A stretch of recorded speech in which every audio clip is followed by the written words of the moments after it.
Welcome to Macmillan Education. The Revolt of 1857. Dadaji, how old were you when our country's fight for independence started? I was 10 years old at that time, Rohan. My father was a freedom fighter. Wow, that's great. What's greater is the fact that my grandfather was a part of the 1857 revolt. I got to hear interesting stories from him about the revolt. Revolt of 1857. Could you tell me how the revolt started, Dadaji? There were many causes for the revolt.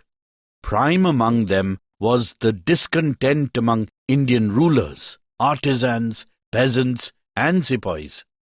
Racism, discrimination, and social reforms also fueled the revolt.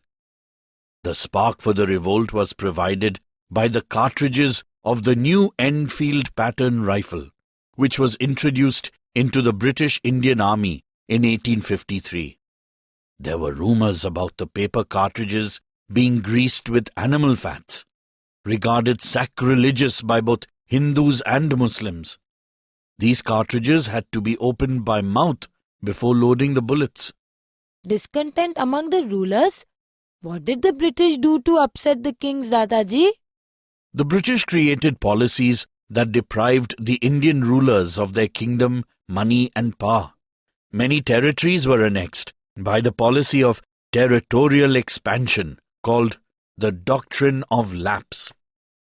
The king's adopted son was not recognized as his legal successor to throne, and the kingdom was annexed by the British Empire.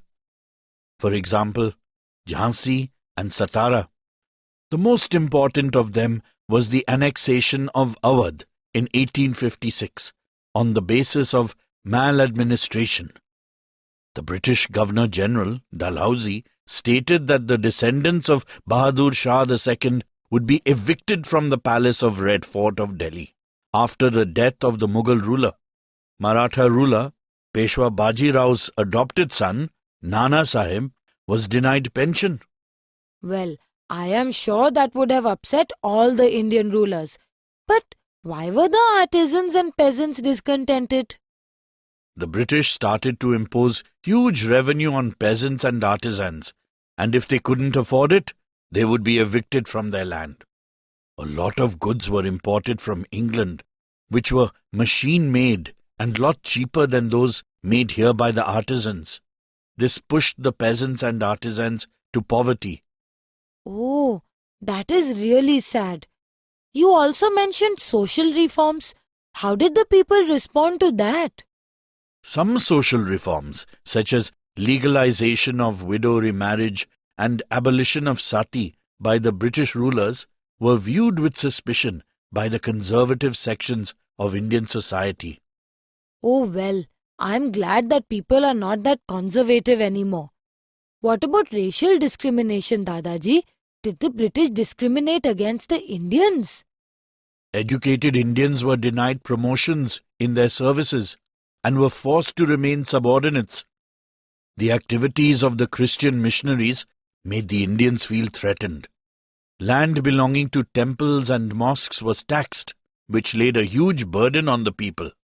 Oh, that is terrible. Were Indians discriminated against in the British Army?